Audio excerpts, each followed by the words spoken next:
Let's get it! Broadcasting to you from a little grass shack in the middle of the Pacific. Live in the place to be.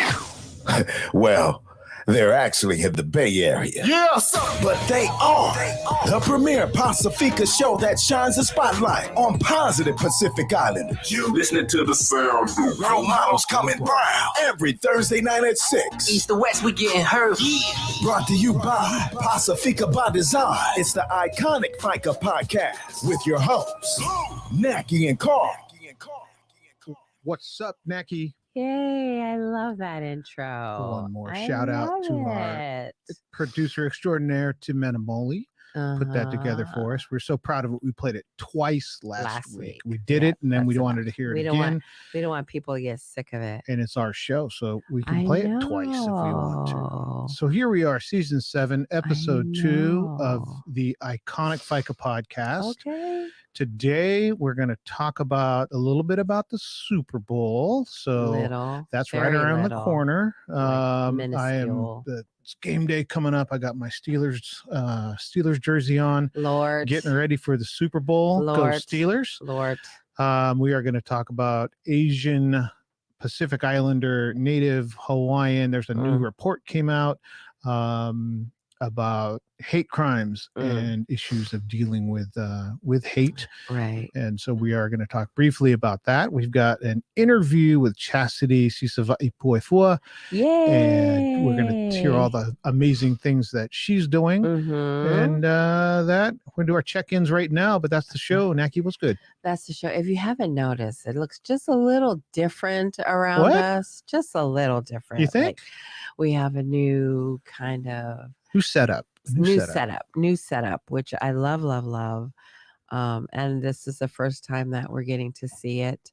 And so we literally walked into the studio and bam, it was set up. So it's we still have a little tweaking to do to the stuff, but the rest of the studio doesn't look like what you see on camera. Yes, but what's important is what you see on camera. What you see on camera. So it's a good thing. Yeah, it's a good week.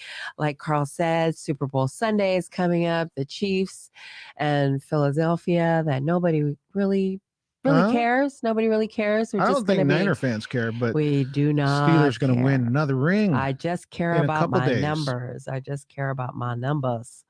My pool numbers. What numbers do you have? Do you have good ones? You have like a 0, I don't know. a 3? They haven't pulled yet. So as soon as they pull, I will not be letting anybody know.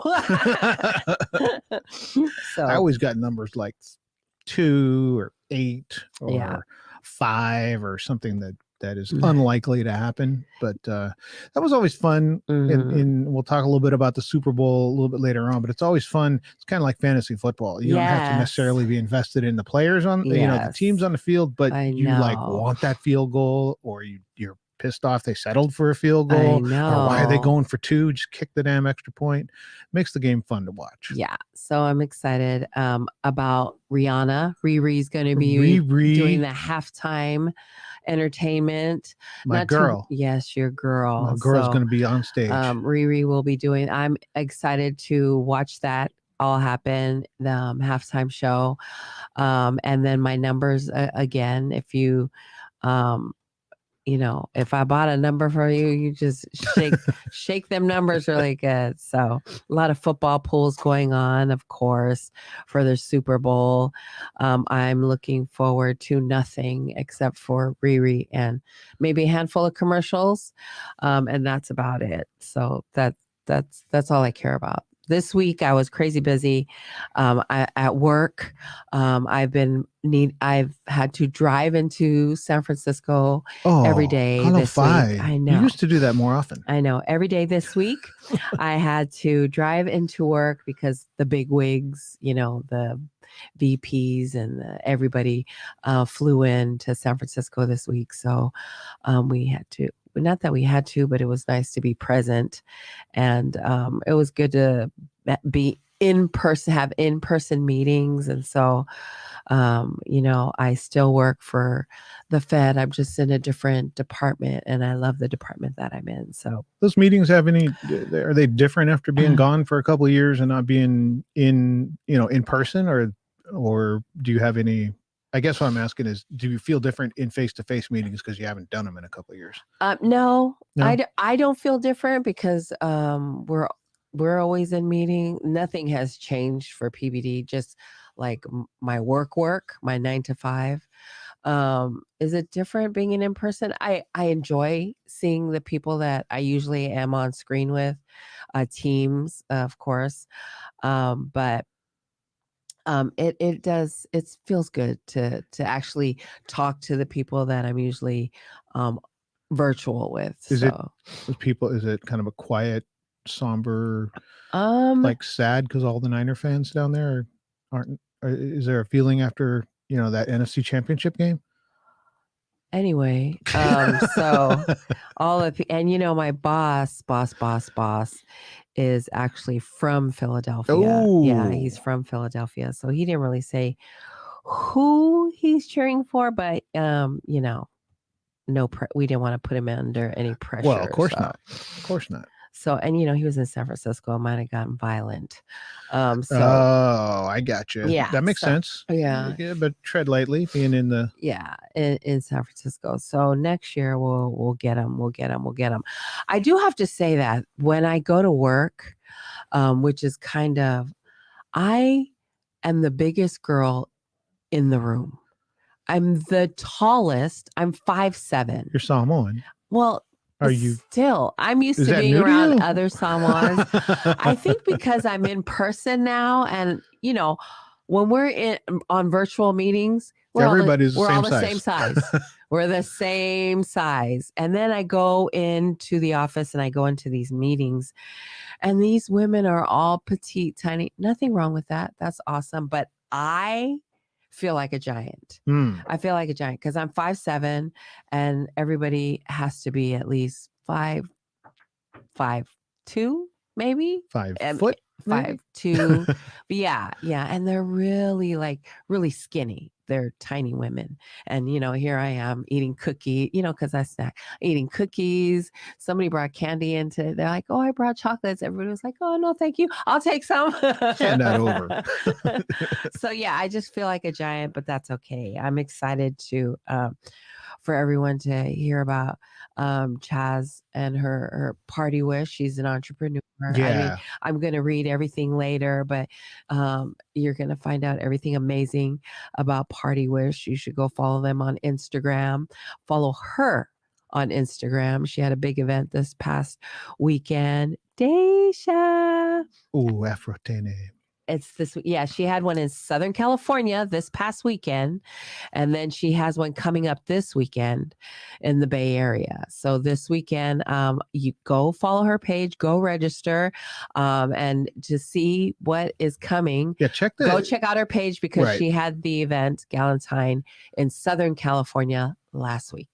So there you go. Yeah, and I think the interview is going to show a lot of what she's what she's doing, what she's all about. Yes. So definitely stick around for the interview. Yeah. So she's an amazing, amazing entrepreneur who's just been blowing up everywhere. And I've been stalking her. And so, that's what I do. I stalk people. And you're a professional stalker. I'm a professional stalker. Full time. In a good way. And so I'm looking forward to everyone just getting to learn everything about her. She really is an amazing person. So go follow her on Instagram, Party Wish. Of course, we Hutchie had told us when we interviewed Hutch, he told us, he led us in that direction. So we followed instructions. I love how our people are always looking out for the other person, right? We talk to people and they're like, well, if you think I'm good, you got to go check out this person. Right. And it's the references and the way that we support each other it makes you feel good inside when we get, we have people on and they're like, yeah. But have you seen, have you looked at? Yeah. And everybody is it's like pulling teeth to get people to come on. Right. Because it's like yanking molars to get them to talk good about themselves. Everybody's so humble. They're like, everybody's so humble. Yeah. And, we hate to brag about ourselves, but we do it so that the kids and everybody can see what good looks like. So what winning looks like. So there Winning you in go. life. Yeah. So nothing, I'm just working and plugging along. We're trying to grow our studio. I love the new set. I love the way it looks. I love our new intro. We're just trying to, I don't know. Trying to up our game. Up our game. So there you go. That is everything. I think I can't complain about anything. I do want to shout out Nainoa and Mena that are here this evening with us, but also Miss Papua New Guinea, won Miss Pacific Islander this year. So big congratulations to Josie Nicholas, who is out of Papua New Guinea, Miss Pacific Islander 2023. They have the big pageant was in Samoa this year. And so it was, it looked beautiful. I went, of course I'm on Instagram checking out everybody's pictures and stuff. So are you it sure? looked like a beautiful show. Yes. So Miss Papua New Guinea. Naki's in everybody's business. Yes. Miss Pacific Islander 2023. Big congratulations to Josie Nicholas. I don't have anything to report other than, Big Purr is moving and grooving. I had a Big Purr meeting this week. It's a Pacific Islander collaboration of a lot of nonprofit organizations that are doing great work in the Bay Area. And so Amu, All My Usos, which is one of the organizations, they're having a blood drive. So we'll be posting their flyer, excuse me. And then Pie Fest. Pie Fest is having their annual March 11th? March 11th, from 1 to 5, Pacific Islander. I think we'll go over it again, but Pacific Islander encouraging fun, engineering, and science. I'll go into more details in a little bit, right before our interview. Check them out in person on the 11th. It's going to be the festival. Register. Naki's going to be your MC for the day. We'll be emceeing that for the day, March 11th from 1 to 5. Go register. They opened registration last weekend and they're at 50% capacity. So they just opened up. They're getting ready to be at full capacity. If you do not hurry up and register, you go miss out. Yeah, this is one of those things where, we talk about like when we used to advertise for the Island Reggae Festival. Right. You'd be like, get your tickets early, but you have plenty of time. Yes. They just opened. They just opened. Not even a week. And they're 50% full. That's a legit 50. That's not a promoter saying, we're 50% full. That's the organizer saying that they're 50% full. So go get your tickets. It's going to be a great day, especially for the young ones, especially for the kids. Last year, they had to shut down registration. They were over capacity. They had to shut down registration. They have gift bags and giveaways, and so you don't want to miss that. And there's hair on the microphone. Damn it! Nobody would have known but you. I know, it's just bothering me. So go register. We'll get into more details in a little bit. We'll probably even post the flyer, which we did. So go follow us on Instagram. Okay, I think that's it for me. How about you? That's it for you? I think so. I'll jump in eventually. I got together with the executive team for NAOPO, the National Association of Pacifica Organizations. Okay. And that is an association of organizations. So they're gigantic. They are in, I think, 30 states. A national 30 plus states. Nonprofit organization. A national Pacific Islander nonprofit organization or association. So they're doing great things. They're in, I think it's 30 states, and it might be more. It might be more than that. And they're continuing to grow. Yeah. So the executive team got together and we're putting together the board meeting of which PBD sits on the board of NAOPO. Yes. And we're getting that thing together. And it's interesting seeing that grow out of what was really it was something that was created during the pandemic. Yes. And what does NAOPO mean? NAOPO, Na is Hawaiian for many, And Opal. Opal means embraces. So many embraces. Right. I love that name. Good. Hey, good. You're quizzing me on the spot, but I love remember. it. I love now because I love that name, not Opal. Nah, Opal. One of the big, huge hugs and kisses to Happy Doctors, the founder of Happy Doctors, Dr. Reynolds Samoa, who's recovering from some medical issues. I don't want to put his business out there, but he's recovering. You already did. He's recovering, and he's recovering at home. He's doing really good, and he should be back not soon though. Nick won't let him come back soon, but good for Nick. Someday somebody's got to keep those movers and shakers in line to make sure they busy all the time. He cares for other people. Yes. Nick's got to care for him. Yes. So big hugs and kisses to Dr. Reynolds Samoa, who will be back in action soon. What else you got going on? Let's see. Did you make your way to Fort Bragg? I can't remember. I was in Fort Bragg this past weekend. Mm-hmm. Drove up there, 4 hours there. I was taking a new cable box to my mama. I got it put in. It didn't work. So I had to arrange a Xfinity tech to get there today. And so they got there today, installed it. I actually took a break from rewiring and doing all those things before you got here and called her up and said, did they get it in there? Okay. Everything all right. And, and actually I found out that it knocked $5 off her bill. I'm not sure how getting a nicer cable box can be $5 cheaper, but she was happy with that. Very nice. I might make another run up there just to make sure she's all set this Saturday. Not positive. Got the UFC that I'm going to go kidnap somebody's TV and watch it. I'm going to go crash the Molly house and watch the UFC. Nice. Australia's very own Alexander Volkanovski will be fighting Islam Makhachev. So okay.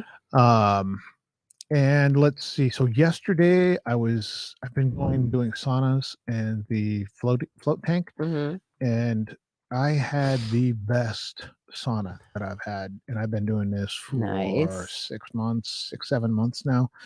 And there's a difference between having a really good sauna and not. So a bad sauna would be, you're only in there 30 minutes. If you're in there 10, 12 minutes and you haven't really got the sweat rolling, it gets to the point where I'm like, why am I even sitting here? Then I just get irritated, and I don't know, just you get a bad vibe. Man, the sweat was flowing, was really good, felt good. Got in the flotation tank, got out of my own head, and meditated I never get the full hour in. I'm in the tank. I have an hour reserved. I pay for an hour, but I never make an hour. Nice. And ended up, that's how you know you're old, folks. When you're happy, when you wake up and you feel like you slept good and you're happy about it. When you're young, you sleep like a rock. You don't really care. When you're older, you got a good night's rest. You're like, I got over last night. So that, let's see that, and work. You know what I mean? Like this. Get peaks and valleys and ebbs and flows, but my 9 to 5 is my 9 to 5. I couldn't wait to get here today to run all the wiring and get things set up so that we could have our show tonight. So excited to see Jimena and Nainoa in here working together and getting the show put together so that it gets out to all 4 or 5 people that watch us. Yes, all the two people that watch us daily. I had this long conversation with JT, who's the founder of Rhythmic Catalyst. And on March 24th, they have Ekolu coming to the Bay Area. And that's a big name. It's a big name. It's hosted by Rhythmic Catalyst. They're selling tickets. Go to follow them on social media. But we had this long conversation about PI Artist. He's also later on down the road is going to host some other shows for PIs. I can't really say who, because I started talking. I was like, oops, there's some people in the works. Oops, he told me not to mention that. But Ekolu is coming on March 24th. JT knows you. Yeah, He knows. He knows. He knows that So, you're going to leak information. yeah, there you go. So on Facebook, thank you everyone who's tuned in. We have our Maury who's checking in from probably the SFO. Solo is Solo said that is on Facebook. It's going to be good fights. We'll be watching that on Saturday. So Carl will have his commentary probably posting on his page. Go follow him. Like, Carl has hella friends on social media. I've got like 5. He's got like 1,400 people following him. Yeah, this Saturday you got Alexander Volkanovski, the featherweight champion, moving up a division to fight Islam Makhachev, and both of those guys have. I mean, I think neither one's lost in like 20 fights. Like they've got, I think they have 1 or 2 losses each, but they were way early in their career. Like these guys are in their prime. A lot of times you see like fighters that are past their prime. Yeah. Like Fedor Emelianenko fought this past weekend. Shouldn't be fighting. He's 46. Yeah. Who was that fighter that we watched the one fight before, and he retired after he lost? I forgot who. But anyway. Yeah, and so they just fight beyond when they should be fighting. And I think that when you're a fighter, it's just hard to let go. But Volkanovski and Makhachev they're in their primes. This is like, for the children of the 80s, or remember like Sugar Ray Leonard fighting Duran or Hearns or Hagler, and all of them fighting, they're in their primes. You got to see people in their prime fighting. So this is one of those situations where you have 2 guys in the prime of their careers matching up. So looking forward to seeing it happen. Thanks to the Molly House. We'll be watching it live at my house. We'll be watching it live, and I'll get Sunga time. Come on by and come watch the fight with us. I'm in San Jose, California. I live in San Jose, California. San Jose, Santa Cruz, Gilroy, somewhere around there. I went by your house today to pick up the keys to the studio. And I know that if I go to the door and I see Sunga, I'm going inside. Sunga is my dog. And I'm going to lay on the couch and get Sunga time for and we did not want that. Be late. I know I didn't have time to do that, but I didn't want her to be sad. So I was like, can you call Mena and have her meet me at the gate and give me the keys? That's how far out of my way I'll go to make sure that dog's okay. That's not even far at all. And so Mena came out, she gives me the keys, and I was like, I didn't want Sunga to know I'm here. And she's like, she's at the door. I look, and Sunga's there looking out the door at me. I ran away. I was like, no, don't see me. I think she saw me. Anyway. She saw you. She did. She went running to the door. On Facebook, checking in, we have the executive director, the boss lady, Christine Mawia, with All My Usos. Nice. She has a blood drive coming up. Go to All My Usos page. They are out of San Francisco.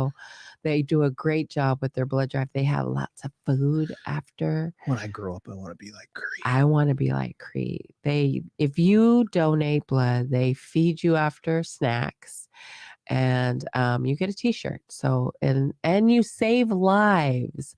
I can't give blood because of I'm all messed up.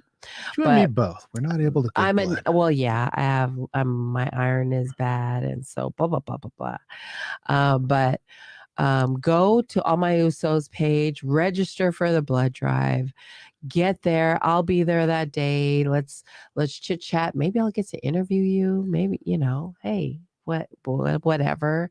Just save lives. That's what they're doing, All My Usos. So thank you. I love our Facebook crowd as they check in. Our Facebook crowd is checking in. Brina, who's on, waiting for Chaz to come on, coming soon. She's right around the corner, so stay tuned for that. But it was just the fights. I'm looking forward to the fights, because I never used to be a MMA person until we started going to Bellator fights. So we were talking about brother JT Tenadora earlier. I love JT, but he kind of ruined it, because I try to get Naki to go to events, and she won't go anymore because JT spoiled us with VIP tickets, sitting, I don't know, 5 feet away from Big John McCarthy as he's calling the fights. Yeah. I'm spoiled now. Skip the line, don't have to sit with people that are pouring beer down your back and getting in fights. And I'm like, hey, do you want to go to events? She's like, why is JT sending us? I'm like, no, we can just go see fights. She's like, nah. Yeah, that's okay. We got to sit in the regular seats. I got to sit with the commoners. Well, I got to meet Nate Diaz. We got to meet Stitch Duran, who I think I took a picture of you and him. We got to meet Pineapple Princess, Elimale McFarlane. I got to take pictures with like all kinds of people. Did you meet Arlene Blenko too? I did meet her. I met Tyson Pedro's dad, who's so nice. We got to talk to Janae Harding. Yes. So it was. I'm She's like spoiled. all into it. Into it. Like before, I used to think it was a violent sport, but now I realize that.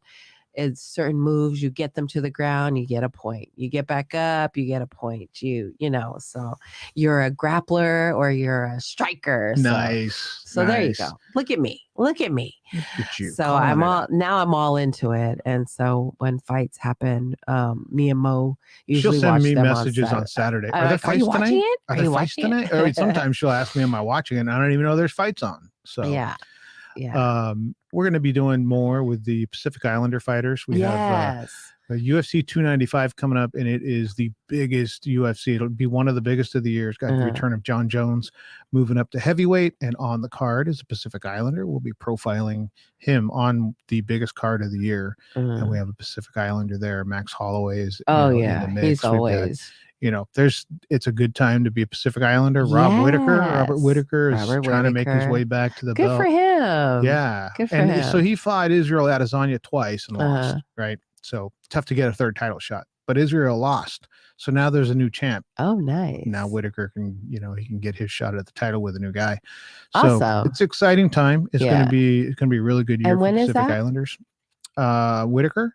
Yeah. I'm not. They're still working on it, but just because there's a new champ, there's a different shot for him now. Because once you lose to somebody twice, you're not getting another shot. Yeah, so. I know that if you miss weight, a certain percentage of that person's purse 20% of your purse goes to the opponent. So you really want to stress and make weight. Look at me. Look at you. Look at you.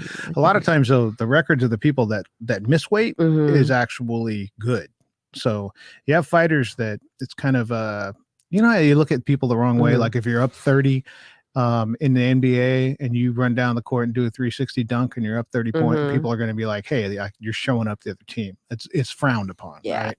So there's some fighters that just miss weight. They don't care, right? They know they're going to miss their 20%, but they're going to win the fight because they're not all drained for trying to make the weight. Right. So I love fights now. There's some etiquette to it. It's just really frowned upon from the fight community, but promoters reward that kind of stuff because if you win, and it doesn't matter if you were 15 pounds overweight, it goes as a W on your record and you usually get to move up. So Big John McCarthy. Yes. Big John McCarthy. Yeah. So, solo, like maybe, you're down south, dang it. Cause we would invite you over to our fight session on Saturday. In San Jose. That's where Bellator fights are, in San Jose. So SAP Center. So anyway, I'm a big fight buff apparently. And so I like Blanco. You like the PI fighters. Yeah, I like the PI fighters. I think that's why I'm drawn is the PI fighters. So there you go. Like I can't stand Bam Bam when he wins. He does the shoey. The shoey. That is so nasty. Why? That is. But you want to see the shoey a lot because that means he won. Yeah, of course. I like to. So you just watch him win and then turn. And then I turn and Mo cracks up. So anyway. That is happening on Saturday. It's a pay-per-view event. Come on over to my house if you're nearby San Jose, California. Stop on by and have a beer with me. So that is Saturday. What else we got going on? I think we got to post this flyer, and coming up after the flyer is our interview with Chaz. entrepreneur with Party Wish. Pacific Islander encouraging fun, engineering, science, and technology is having their annual Bay Area Pacifica STEM Fair on March 11th, 2023 from 1 to 5. You'll need to register at wearepifest.org. Repeat, you must register. They opened registration last weekend and they are already at 50% capacity. Follow them on Instagram. Click the link in their page and register.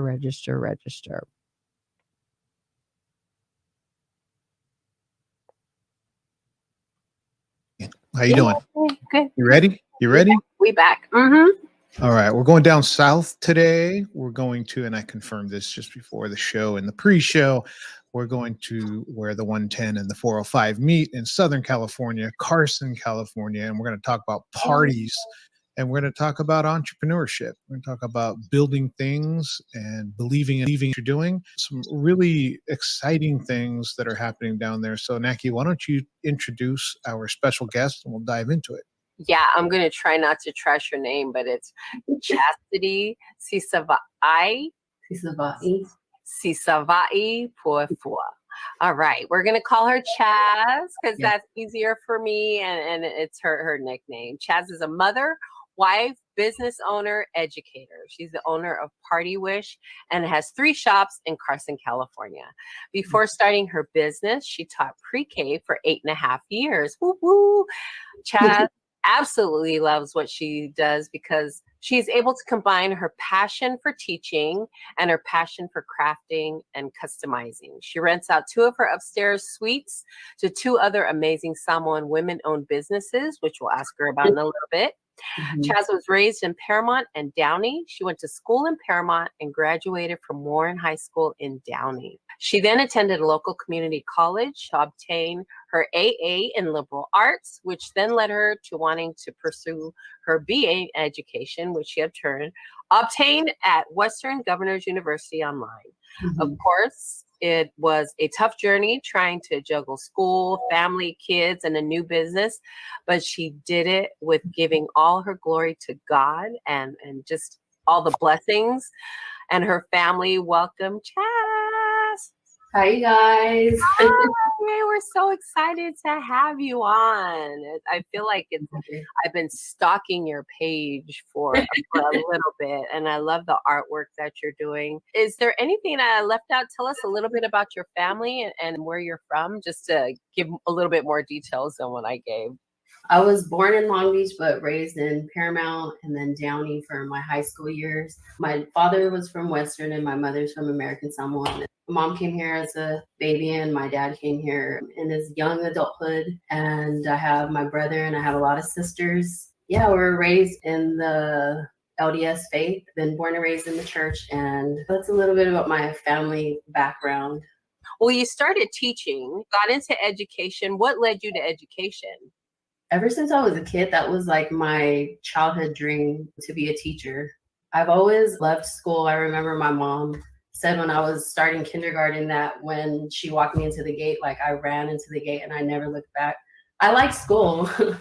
I had a lot of influential teachers, and that's what made me want to pursue becoming a teacher. And then I ended up, after I had like my first 2 kids, I went to school a little late and I got into liberal arts, and I had a really interest for child development. That was the course that I took because, you know, when you went to community college, you're doing all the general eds and then trying to figure out as a young student, what do you want to do? And child development was a big interest of mine. And so I had struggled in like math and science, those kind of classes, but it was child development that I really loved learning all about that. So I got into that, and that's what later took me into the child development preschool setting for teaching, which is the younger kids, like the 4 and 5, getting ready for kindergarten. Choosing liberal arts, was there something in mind with that? I'm assuming you wanted to get into teaching, right? So you're going back to school to get the degree. How did you choose that? Most of the courses was in the liberal arts degree plan. So that's why I chose liberal arts as my degree. I think it's hard to express to teenagers how much easier it is to go to school before you have lots of life happening and going about you as you do, the more responsibility you get as you get older. But to go back to school, right? So it's hard enough just living life and paying the bills and raising the kids, which you hear a lot of times, and entrepreneurs know how to get around this. You hear, I don't got the time. I don't have time to do that. But entrepreneurs always find the time. You're a young adult raising a family, and you're like, guess what? I'm going to go back to school and get my degree. Walk through that. How do you get yourself motivated for that? My parents were really big on education. I actually pursued my bachelor's because my mom got hers in 2016. So then I was just like, I have to do this too. My mom and dad have always been really good examples for us as children growing up, even as adults, even now. I always lean on my parents. They are also entrepreneurs and they work, they do everything. So it was really like my parents pushing me to go back to school. And at that time, I had 2 young children. I think I was 21, and my mom was always pushing me to get a degree, go back to school, do your teaching thing. I went back to school at 35, something. I was talking to my dad at the time, and I was like, man, it's going to, because all my credits didn't count. Like, I went to school when I was younger, but I didn't really go to school. I just, did all the other stuff. So a lot of my credits, underwater basket weaving doesn't carry on to when you go back years later. So I did the math, and I'm like, I'm 36 or 7 or something. I'm going to almost be 40 years old by the time I graduate. He goes, yeah, it'd probably take 3-4 years. I said, yeah. And he goes, well, how old will you be in 3 or 4 years if you don't have your degree? And I was like, all right, Pops, I get it. Like, time's going to go by anyway. You can be that age with a degree or that age without a degree. Right. And I think what, Naki always talks about this, if I can see it, right? If I see people like you saw entrepreneurship, you saw, responsibility and growth and those kind of things. And, the next generation, your children are going to see the same thing, right? They're generations deep in that. Do you think about that as you're doing that? Parents are always on stage. Do you think about what they're seeing directly is what you saw from your parents? And do you think about the generational wealth? I call that generational wealth that you're passing on. No, it is. It really is. I think my kids are the reason, and future generation, like my nieces, nephews. I have a lot of younger students too that I teach. I think that's like one of the real reasons why I go so hard. It's for the younger generation and my own kids to see that you can do whatever you put your mind to. And often I have my kids here at the shop with me, and they like to help. There's one that likes to help a little more than others, but they've all really seen my journey and like just building it from, starting at the house to the first shop, to the second shop, to the third. I think that's what pushes me the most. I've been watching you. Of course, I'm stalking your page, but a lot of your designs, I wouldn't even have thought to put names and designs on the front rug or the bottles which by the way, I need one. But how did you get started? What made you think, let's decorate this or let's do this and sell it? How did you start that? So when I was younger in 2012, the machine that I use and I teach others to use is called a Cricut machine. And it's an electronic cutting machine that you design on a program, and then your machine cuts it exactly how you design it. And so that was 2012. And I wanted to start Party Wish back then, but I was a lot younger, didn't have as much faith in myself. And so I ended up just working my 9 to 5. It wasn't until 7 years later in 2019 when I wanted to pull that machine out again. And I ended up getting like kind of depressed at my last job, not because of the job itself, like the students working hard, not that. It was like management, being micromanaged, underpaid, the whole overwork, not being appreciated. I had like a breaking point, and I told my husband, like, I can't do this anymore. I really want to do my business. And, it's kind of scary. It's really scary, actually, especially living in California. Like, everything's expensive. We have 4 kids to feed, him working and supporting us, and then me just saying, I'm going to quit my job. At the time that I did it, I felt like I couldn't take it anymore at that last job. And so that's what pushed me to really like, I have to do this. I have to start my business. And my husband was a little bit scared, but he's always been supportive. And so I ended up quitting, and I pulled out my machine, trying to learn it, and then figured out that it wasn't even compatible at the time because it's been 7 years that I've had that first machine. So I had to buy a new one, and I got it off of OfferUp for a cheap price. And I learned that machine because I had to, because I wasn't going to go back to working for, not that it's bad, but for me and my own experience, I wasn't going to go back to working for someone else. And so that was my leap of faith at the time. An overbearing boss or a micromanager or those kind of things, it bothers everybody, right? Yes. To be managed that way. But I think it bothers entrepreneurs even more. So if I'm not thinking about breaking out on my own, or I'm not thinking about all the things that I can do on my own, it bothers me a little bit less, right? But if I've been thinking about, my own business and working for myself and putting in long, hard hours for me, I think that micromanagement thing just irritates a little bit more for the entrepreneur. And I think there's another good point of, with every entrepreneur that has a partner, there is somebody at home that believes in them. That's like, because a lot of spouses are not going to sign up for, you gonna quit your job? Are you crazy? That ain't going to work, because you're afraid of what you're going to lose, right? What a great relationship you must have with your husband, that he believes in you and your family and everything. How does that discussion go in the beginning when you're going to sit there and talk to your husband about it? Was that something that he grew into, or he saw coming, or was there a point where you're just tired of it at work and I'm going to have the conversation? I think when I first bought the machine, he knew like I wanted to start my business, because you share with your spouse everything. And I'm always like, I'm the crazy one who's always like throwing ideas out at him, and he's always like reciprocating it. And he's always been supportive. But at that time, it was building up to like, I started dreading going to work. I kind of felt like he knew it was coming, because I couldn't take it anymore. And I kept telling him, like, there's some days I would cry, because I was just like, it was crazy, because the boss that I had, not throwing shade or anything, but we had a good relationship until the end. I don't know what was going on, but it just started getting really toxic. I was just like, I'm not doing this anymore. I think it was in May of 2019. I told my husband, I'm just going to do my business. And he was like, okay. He was down and he was ready to roll. So did you always know that's what you wanted to do in the back of your mind? Like, if I break out of this job, I want to create on the Cricut? No. So when I first bought the Cricut a long time ago, the reason why I have my name, it's so funny, because I wanted to go into it doing like parties, like custom party pieces. It wasn't the custom work. Like, I didn't even know that stuff was coming into play. I wanted to do parties. And so that's why I picked the name Party Wish. In 2012, I wrote all these names down that had to do with party, like Party World. But Party Wish was the one that jumped out at me from the paper. So that's the one that I registered. And nobody had it out here. So I was happy. And then in 2019, when I went back to it, I kept it, because I was like, that's the name that I first wanted. And it just stuck with me.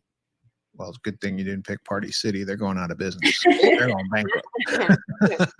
You started with small items. What did you start with? And then how did it start growing into this 3 places in Carson, California? I know, it's so crazy. I didn't even foresee all of this, but it started off with water bottles and cups and tumblers and hydro flasks. Little by little, like, I would just do designs on it. It was my husband who would go to work. He would share with all his friends at work. They were the ones that really started supporting me and like buying it. And then I made an Instagram and I started posting it. And then the next year was the pandemic. It kind of like boomed for me during the pandemic. Like, that's when it just started getting more, I guess, popular and people finding out about the custom stuff.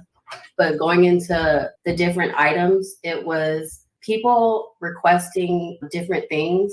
For me, I was new to this, but I wanted to make a sale and get an order. So whenever people ask me, and I tell my students this all the time, when people ask you, like, can you do this and you've never done it, just tell them yes, and then figure it out as you go, because you want to get the order, you want to make the sale, and you want to add something new to the services and the products that you're offering from your business and your page. You want to have new things to customize. I never say no to people, even though I don't know what I'm doing.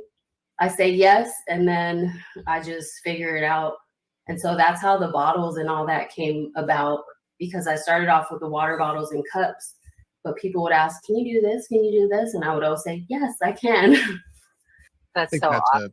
that's an entrepreneurial spirit, right? Yeah. Like, Thank you. yes, and then I'll figure it out later, but I'm going to say yes with a smile and on my head. Then I'm going to go crazy trying to figure out how to get it on time, make it look good. Going into the pandemic, you're less than a year old in your business. Again, some people may look at that like, oh, I better run back to my 9 to 5. The pandemic hit, got to fold up camp and run back.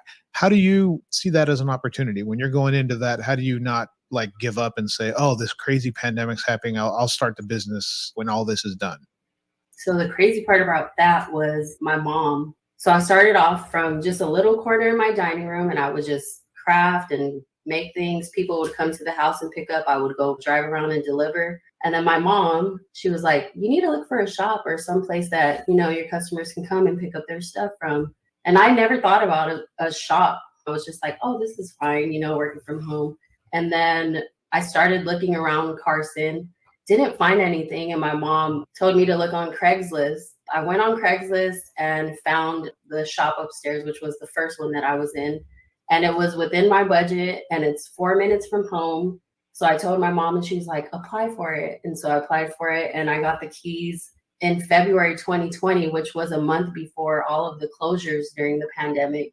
So that was scary because I'm like, oh my gosh, like I'm starting and the pandemic, we have to close. Out of the whole business plaza in the building, there was only myself and the neighbor that would come to work. I wasn't going to close because there was only me and myself in the shop.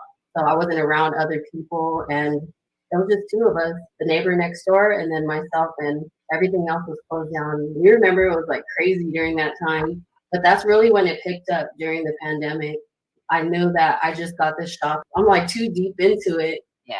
It was kind of scary, but I feel like my faith is really strong. Yes. And I always know that whatever I'm up against, God got me. God got you. That's so awesome. I think a lot of business flourished during the pandemic.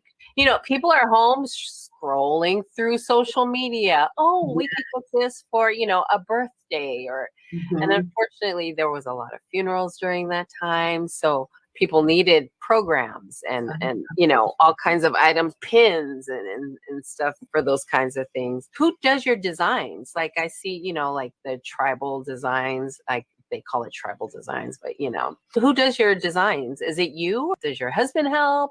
No, so I get my designs off of the internet. I know some girls have people like custom draw theirs. I just get mine off of the internet. I think that's expensive, right? It And the can internet is free.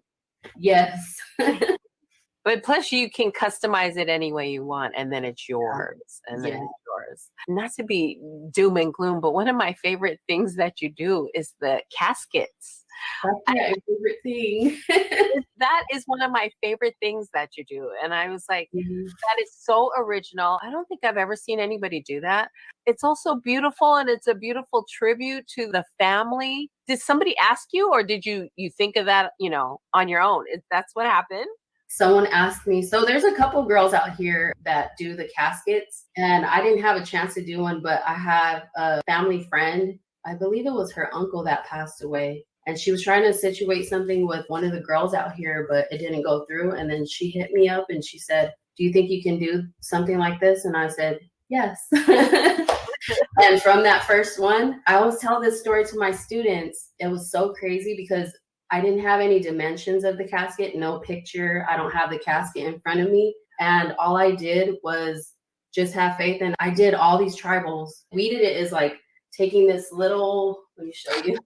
It's a little like tool and weeding all these tribals. And it took me hours and hours to do enough. And the family friend, she forgot to tell me that it was an oversized casket. So I didn't have that information either. The day that we had to show up, me and my husband went, and it was so crazy because when we were almost done with the casket and when we finished, the tribals wrapped just enough.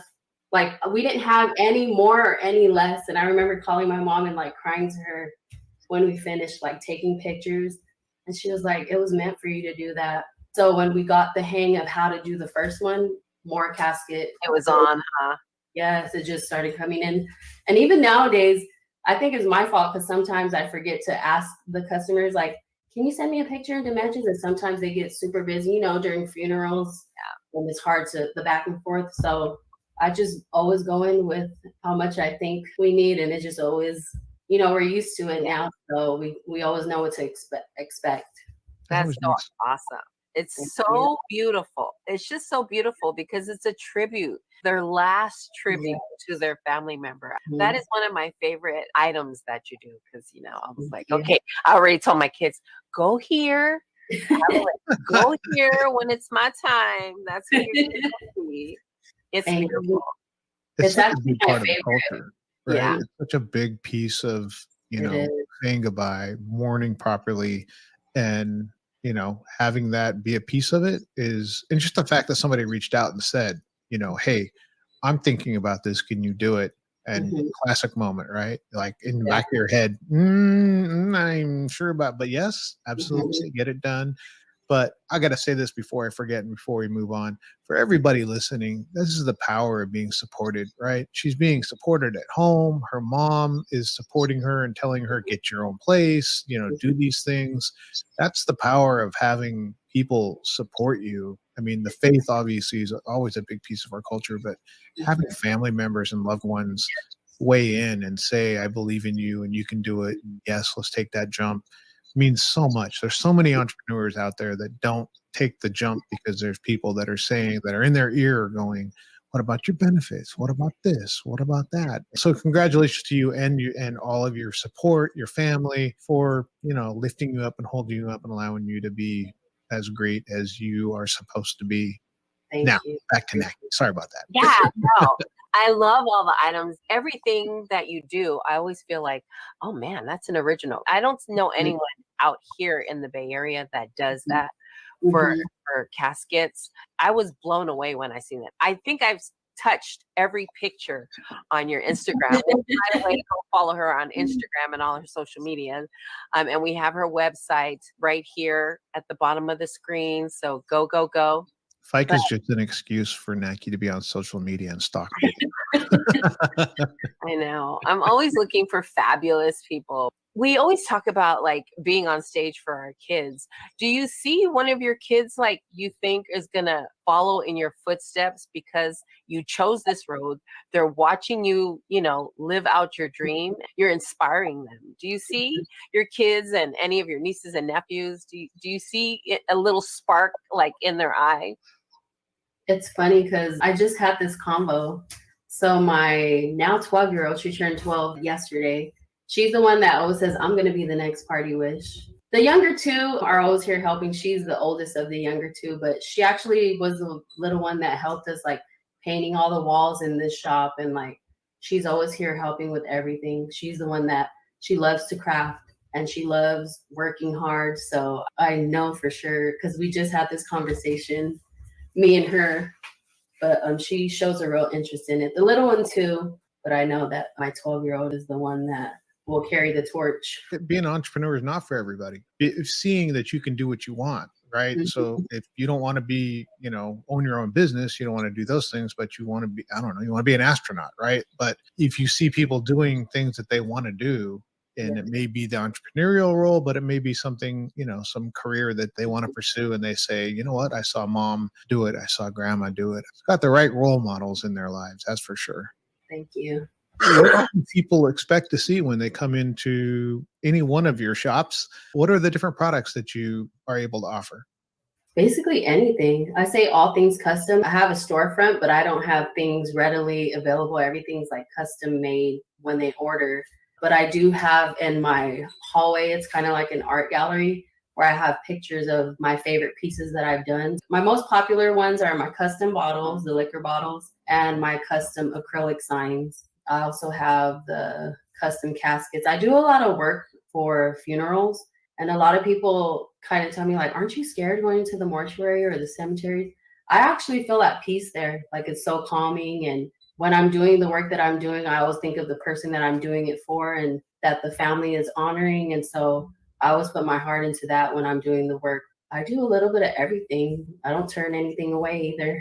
And that's a good thing because it allows people to, I guess, be creative, right? I can go ahead and say, oh, wow, well, she does those. Well, could I get a, I don't know, bracelet, or could I get a, you know, a thermal flask, or, you know what I mean? Like it allows your customer to not be limited by, I do 14 things, but I Yeah. don't do 15. I do 14 things. So I think that's amazing. Where can people look at your stuff? Where can people see? Are you on Instagram? Like, how do people look at all the different things that you've done? Most of my interaction and where people see my work is on my Instagram. I do have a TikTok, but I'm not really on there. I'm always on Instagram. All the entrepreneurs have TikToks. Not everybody's using them, but everybody's got them. I get on TikTok and I just watch. I just scroll. I'm not a content creator. Naki's our social media guru, so she's on there. It's such a big piece of the business. Did you think about that when you were getting in? TikTok really blew up in 2020. Was the explosion of TikTok. Did you think about that as you were getting in? That it's not just creating the product; it's being able to brand it and being able to advertise. When I was working from home, just starting out and starting my new Instagram page for my business, I was learning as I, was posting new pictures and new things that I was trying to customize just to get orders, like my doormat when I first did it, or first wood sign. I started noticing that when I put something out on the internet, on Instagram, that's when I would get sales because people see it, they want it, and then they would DM me, and then we would go from there. I guess I started learning that, I got to post more. I have to take more pictures and get good angles. So, when you're an entrepreneur, you're doing everything. You're a photographer. You have to get your website going and all that. So that's when Naki and I started. People would say, oh, can you send somebody from your team over to the event? And we're like, oh, yeah, absolutely. We'll get some. Naki and I, we're the team. One of the two or both of us will show up. You want to appear bigger than you actually are, right? So if people think, we take that as a compliment. If people are thinking we're a bigger organization than we actually are, you're doing your job if you're branding that way. Are there things that, you want to grow into? Is there anything that, you're looking at in terms of, I would have never thought about some of the things you're doing. And again, I love it that you allow the customer to say, well, you tell me, you got to, I don't know, your desk at home or something, you know what I mean? Like it's up to your creativity, but is there anything that you have on your want-to-do list? To customize or just overall to customize? Car wraps. Oh, wow. See? Wraps. I have a customer that wants to get his truck wrapped with tribals. I want to go into a vehicle car wrap installation. I have like a lot of things that would blow up. Chas, that would blow. I mean, because you have rolling advertisement every time you do one. People are going to see it rolling down the street. Wow. That's just a wide open market. That's entrepreneurial mind, right? Like, it's always going, We're always thinking, what are we going to do next? Yeah. I feel like when you kind of perfect something, we're always looking for the next thing. Like, what can I do next? What am I going to do next? That just makes sense, right? Like, that's how you started. What could I do first? And then, of course, after first comes, then I could do this and I could do that. That sounds amazing, especially because we have big vehicles because we have big families, right? So we spend a lot of time in our vehicles going to events, going to, sporting events, doing different things. I don't know if it's a Pacific Islander thing. I don't necessarily see designs on, especially non-Polynesians or non-Pacific Islanders that are getting, like Naki and I always talk about tattoos, right? Some people take offense to it, but it's so interesting that non-Pacific Islanders want to get designs or The Rock or whoever, you know what I mean? But it is very interesting. And I think that pride that Pacific Islanders have, that they want everybody to know, I'm Tongan. It's something that we wear on our shirts, on our hats, on our cars. So I think that's an amazing idea. I love that. If you do the wrap, you could have one, I don't know, almost seasonal. You have one in the winter and one in the summer. That's awesome. And it's not just limited to like, we only do tribal. We can do any type of designs. So it's open for all, not, our own, only just our Polynesian people. But I've noticed a lot of, like you were saying, a lot of customers that are non-Polynesian, they like to order like tribal bottles or tribal things. I love it because some of them ask for permission before they order. Like, is it okay that I order a tribal bottle? I'm not Polynesian, but I would love to order a tribal bottle for my boyfriend. And I like that. I respect it.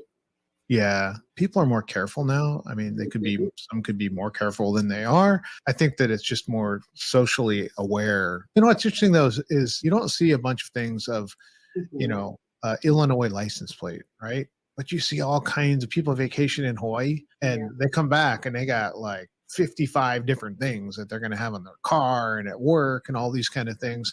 It's island fever. It's like it's contagious. So it's so nice to see you off and running. You're going to be up in our neck of the woods soon, right? February 11th. Tell us a little February bit 11th. about Talk that, about that. how they can register or where do they need to go, but tell us what you're going to do during that class. So it's actually an event for women. It's Galentine's, like Valentine's, but I started it last year and I had 4 girls help like co-host it with me. And it just started as a thought, like me and one of my girlfriends were talking about doing our vision boards for the year. And that's another thing my mom always had us doing as we were growing up. But when I was younger, I didn't see the importance in a vision board, but now it's like, it's vital. Yeah. So my friend and I were talking and I was like, let's make our vision board. And she's like, yeah, I could come over. And I said, we should do a vision board party. And she's like, oh yeah. So then I just went on Instagram, I put it out there, and then girls wanted to sign up. And it became like this women empowerment event. And it was so successful last year.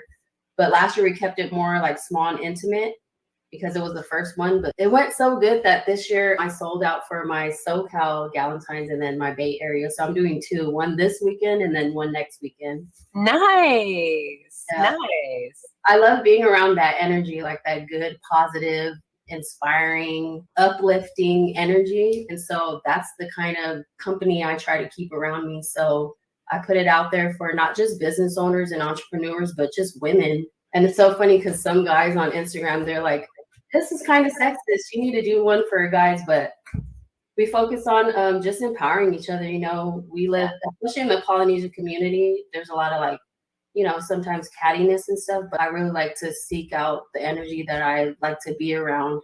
And so I put it out there, and women love being around other positive women. We like to hype each other up. We create our vision boards at these events, and we have motivational speakers and music, good food, drinks, a whole vibe. So I love it. that's And what is it too late to join or? for SoCal, that one's full, but Bay Area, we still have some openings available. Where do they go to sign up? There's a link in my Instagram bio, and they can go there and register, and it has all the details on there. Awesome. We're looking forward to that and seeing and hearing everything about it. One of the things that we ask our guests is, who was your role model or who inspired you during your journey? Besides your parents, who would you say has helped inspire you throughout your journey? Besides my parents, my husband and kids, I have a role model and mentor, and he was a rapper, Nipsey Hussle. Oh, wow. My family, of course, they inspire me daily, and they're always there and they always support me. But his music and just the way that he hustles and the words that he speaks were really influential. And I have a whole Nipsey hallway in the shop. So, oh, nice. Yeah, it's the lyrics and just everything that he speaks.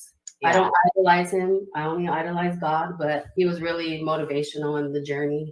And he was kind of like ahead of his time, though. You know what I mean? He was ahead of his time. So it's so sad that he's gone so soon. I know. If people want to get a hold of you, we have your website, we have your IG. We're so grateful for the time that you gave us. We're so proud of the work that you do. I love everything. I love everything that you do. We will let you get back to your family.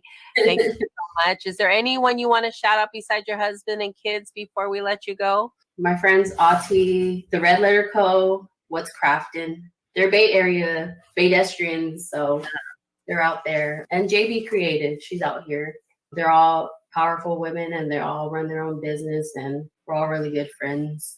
Awesome. Carl, anything? We're just going to let her get back to her family. And don't forget to sign up on her IG account. She'll be here in the Bay Area, February 11th. SoCal, so sorry she sold out. Thank you, guys. Thank you so much. Thank you. 2 days away. Oh my God. Go register. She is badass.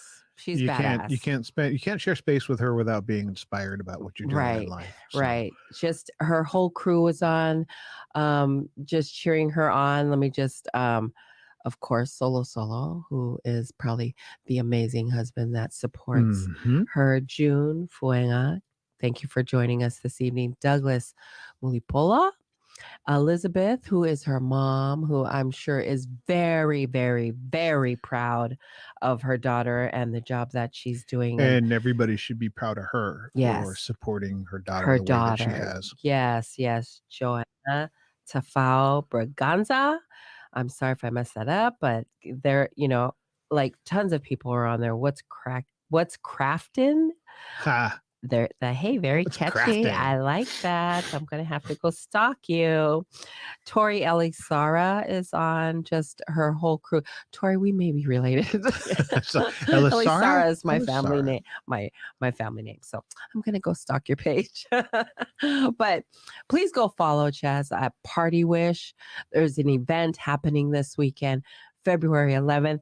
Please, please, please, please go to her page, register. You're not going to regret anything. All the work that she's doing. She's been inspiring. She's a teacher. She's a crafter. Her mama is so proud. We are proud of her and the work that she's doing.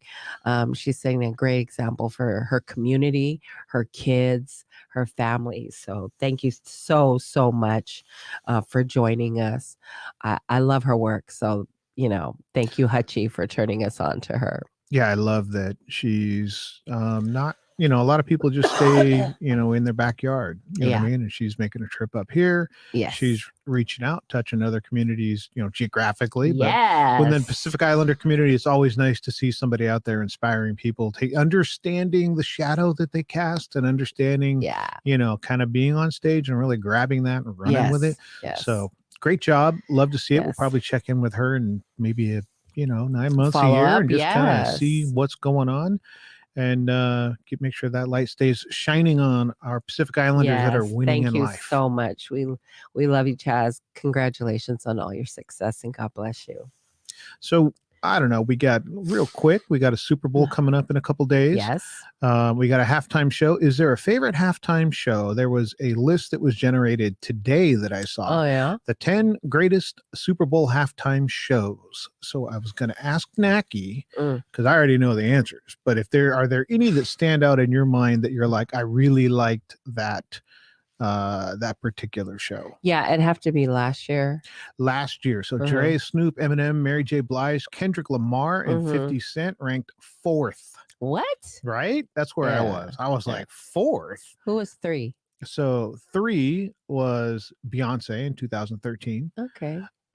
2 was Michael Jackson in 1993. Oh, okay. That's going way back. That's way many moons.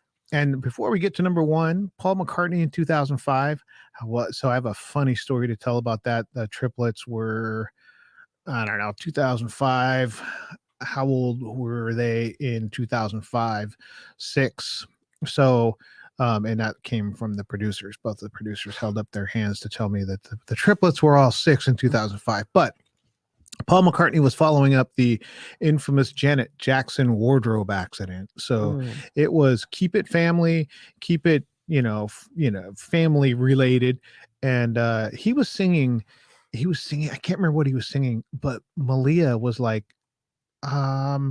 this doesn't sound very good. And I was like, no, you have to. So I actually got it on YouTube and played the song the way that he was supposed to sing it when he was younger. Nice. But Paul McCartney in 2005, Katy Perry in 2015. That was at the height of her popularity with Roar, right? The Weeknd in 2021. Okay, who was number 1? I don't remember The Weeknd. I don't remember at all that. I don't think I even watched that year. Madonna was 7, Bruce Springsteen was 6, Lady Gaga was 5. Then we went through 4, 3, and 2. Prince, 2007. Okay, I get that. I didn't agree with Dre and Snoop and Kendrick Lamar and all them being 4, but Prince being number 1, I could see that. I could see. I don't have any too. problem with that. I'm happy with that. Okay, you're okay. Hey, Forbes, they had their top list for cities to live in California. I think Sacramento had made that list. Yes, Sacramento made the list. One of the best places to live? One of the best places I mean, I'm from Sacramento, but I don't know that I agree with that. It's a Forbes California list, so it's legit. Legit. Don't mess with me. It's legit. Sacramento made the list. And then Vallejo, California. made the list. V-Town. V-Town made the list. And then there's this newspaper clipping or this news report where Vallejo was like, what the fuck? And then somebody said, my neighbor just got robbed by gunpoint like a couple of nights ago. So that mayor was on like, yeah. And there's this newspaper clipping or audio report. And the people from Vallejo were like, it's got to be a mistake. The mayor twice that city filed for bankruptcy. There's and probably people in Sacramento thinking the same things. Now, yeah, there are beautiful places in Vallejo. There are beautiful places in Sacramento. Yes, but coming from someone who have lived there for a long time and seen the city grow. I raised my kids there. I'm like, don't know that I would put Sacramento top. I don't know, 400 maybe, or I think it was 1,000? Like top 10. I swear to God, it was like high. It was high. So yeah, I'm shocked, but it's also, it's not funny. But also in the comments, people were like, gentrification on its way. Mm-hmm. So there you go. And that very well could be. You're seeing that. You know what you are seeing in a lot of the big cities? What?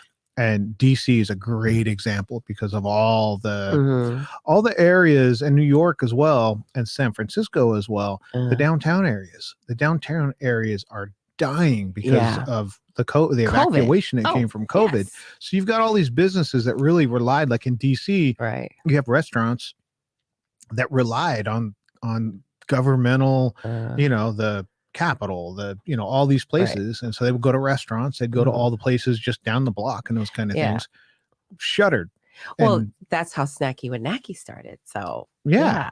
Hey, Snacky with Nacky. What round are you on? We're 23. Round 23. 23 in 2023. I already have people. I didn't even say anything about Snacky with Nacky, and people are sending me money. So I'm like, I guess I'll go eat. She's going to do that. We're going to have a good time with Snacky with Nacky in 2023. Yeah. So 50 cents. And all my ask is 50 cents. And whatever we collect at the end of this round, we will go and eat somewhere and tip an essential server or someone. We'll tip someone. I think last time we tipped someone over $400. It varies depending on how people are feling, are in the mood for giving. Little Joe's. Little Joe's down on Mission. On Geneva and Mission. Pizzeria. They're across from absolute best croutons in the world. Best. This is not Forbes list saying the best and people going, what? No, these are the absolute best croutons ever made. Yeah. Ever made. Go check out Little Joe's. They make you want to eat salad. Little Joe's on Geneva and Mission. They have the best pizza, the best croutons. We get the pasty, whatever salad with the croutons. Yeah, we have a little lettuce with our croutons. So there you go. So that was not brought to you by Little Joe's, but I'm telling you to go check them out. It used to be there's on Geneva and Mission at the corner. There used to be a pizzeria owned by a family, Bravo's. And then it shut down. And then now it's back up. They have new owners, and from what I understand, they tweaked it a little bit. So I haven't been there, but Bravo's to me it was always more popular. Obviously, everybody had heard of Bravo's, but I'd eaten at both, and I was just more of a fan of Little Joe's. Yeah. But the pizza might have been equal. Yeah. But Bravo's didn't have the croutons. Yes. So there you go. Go check them out. We are back with our COVID-19 series, Koviki Talk, which will be back in 2 weeks. We start up again, talking about vaccine and the booster. And if you haven't, it's a different time. It's still going like different landscape right now. Yeah. It's the, it's a different time now. I remember because we know a little bit more about it. So people are cautious, but not as crazy as before. We're still a little crazy. And we know more. We know more at this point. We know more. There's a study done at the UCLA where they reveal extent of the pandemic-related hardship among Asian American Pacific Islanders. And the report just talks about economic hardship, negative health outcomes, which has always been going on just because of, health-wise. But the pandemic really highlighted and brought that. The data came out because we started to disaggregate our data.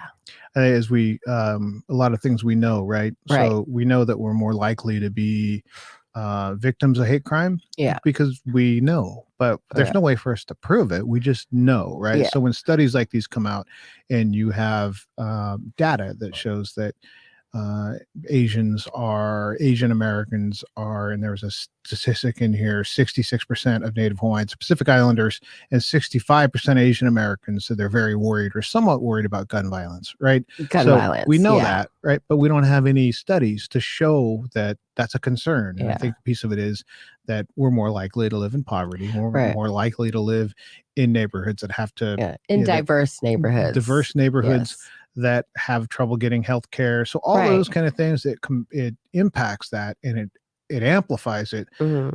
But now it's not just a feeling. We don't just say, well, I think we're more Yeah, tense we or actually anxious. have data Right. to prove Specific to us. specific to Native Hawaiian Pacific Islanders. Right. And I love that we're starting to break it down and we're separating Pacific Islanders from the Asian American Well, I think the group. first step was separate the Asian and Pacific Islanders from the rest of the population, right? Right. Now it's like we had a step, right? So we Right. took a step. Now the next step is going to be able to identify our very own data. And COVID was one of the first steps that we took Yes. to that, to where Yeah. we were like, there is data on Asian and PI. Now there's data on Asian and there's data on PI. Yeah. And I think that really should set a trend for things like health and Mhm. Economic Excuse me. crime, all those kind of things. All that. It's better to have information specifically about ourselves. So Yes. good trend to see. So good trend. Good Shines a light trend. on a lot of things that we know, we just don't have a way to show. There you go. That's what I'm saying. You get informed. You'll love it. So yeah, that is our show for tonight. That is today. season 7, episode 2. That's a wrap. Season 7. Who'd have thunk it? Season 7. Again, thank you so much for tuning in. Chaz, party wish. Go follow. If you're in the Bay Area, register for her Galentine. That will be 2 days. happening February 11th in the Bay Area. Check her out. Check out her work. She's badassery. So there you go. We'll see you next week, which will be talking with Behind the Lava Gang. It's a new podcast that's out. They've been out for about a year. Go follow them on Instagram. We'll be chatting it up with them next week. Come back to Faika with us. Love y'all.